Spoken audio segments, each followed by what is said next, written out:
1886, the explorer and surveyor David Lindsay discovered rubies in the sand of the Hale River in Central Australia. Thus began the great 1886 ruby rush. At that time, the nearest railhead was at Oodnadatta, 600 kilometres south, in the colony of South Australia. Miners made their way north by horse, donkey, camel and on foot, some wheeling barrows, others taking only what they could carry. Few would have known the harshness of the terrain that lay ahead. The cruelest part of the driest continent lay between them and their dreams of riches. Against these odds many made it, but many perished in the attempt. Some given succour by local Aborigines, others not so fortunate. Rubies. Rubies by the handful. Even today, they can be readily picked up at what has become known as Ruby Gap. It wasn't long, of course, before the truth was discovered. Not rubies, garnets, almost worthless. Among the many opportunists, there were a few possessing prospecting skills, and they had noticed the quartz outcrops that held the promise of other riches. The great lure that has led thousands to confront the harshest of environments, from the frozen wastes of Alaska's Yukon to the searing deserts of Australia. Gold was discovered in 1887. Here then was a renewed opportunity, and men, and just a few women, renewed their optimism. They scrabbled for the elusive alluvial gold in the dry watercourses and riverbeds. More hopeful souls came, and Altunga, the first industrialised settlement in Central Australia, was born. Accommodation was primitive and constructed largely from local materials, particularly the flat stones that abounded. Timber was scarce and used sparingly. Roofs were generally of canvas. Nevertheless, some level of comfort was achieved, but it was always a hard life for the miners and their families. To service this new settlement, the government of South Australia commissioned Lindsay to survey a new town about 100 kilometres to the west on the Overland Telegraph line. That town was named Stewart, which in 1913 became the town of Alice Springs.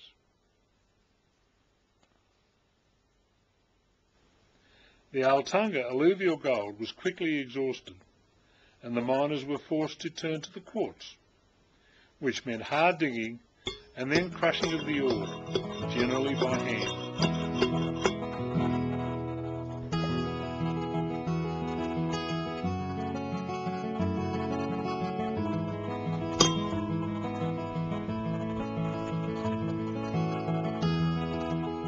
Several mines were developed at this time, and it was left to two miners, Henry Luce and Michael Vixen, to establish a crushing mill on the field.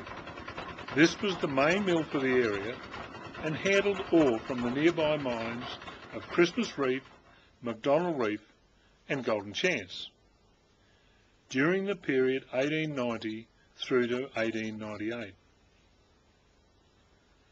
The harsh conditions and the meagre yields led to a downturn in the population, and the settlement almost died at that time.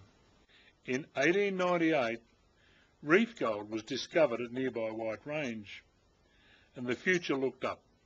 The quartzite rock was hard, but the yields were greater. The government established a battery and cyanide works to crush and treat the miners' ore.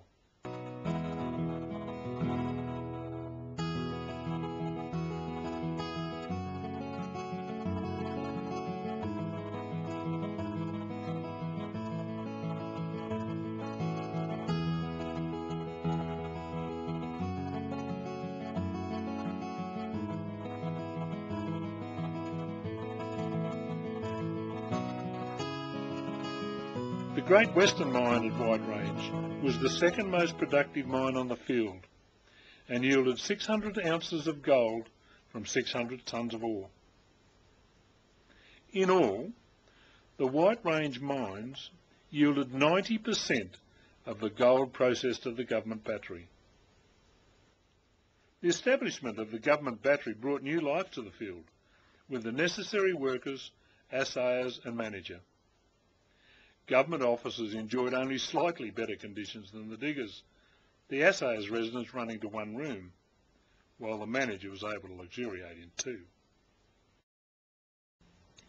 A pub was established at nearby Winnicky Field, resulting in the need for the establishment of a police presence and the building of a police station in 1905.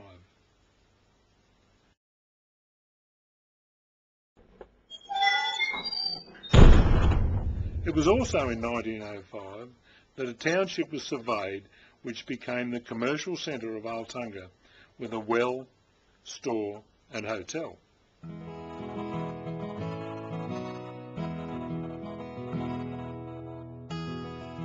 However, the yields that had never been good were waning, and as gold became harder to get, the miners moved on.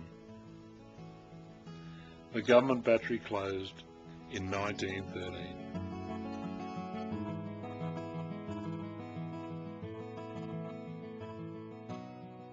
But this was not the end. In the depression of the 1930s, several hundred miners tried their luck, and later in the 50s, the White Range area was reworked and has recently been worked again. There is still gold at Altunga.